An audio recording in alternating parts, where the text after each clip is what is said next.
আরে শালা, সকাল হয়ে যাচ্ছে এখনো গাঁজা নিয়ে আসতেছে না, কোন সময় কিনবো? ওদিকে আমার কাছে টাকাও নেই। ছোটরে কলাম টাকা নিয়ে আসিস, আমার কিন্তু পকেট ফাঁকা। আজকে যে কি হবে না, দুইজনই আসে না।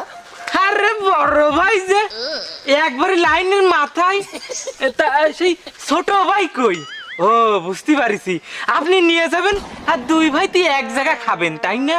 এই ছোট ভাইকে মতো থাকবে, আমাকে বিষয়টা বুঝতে যাবি না।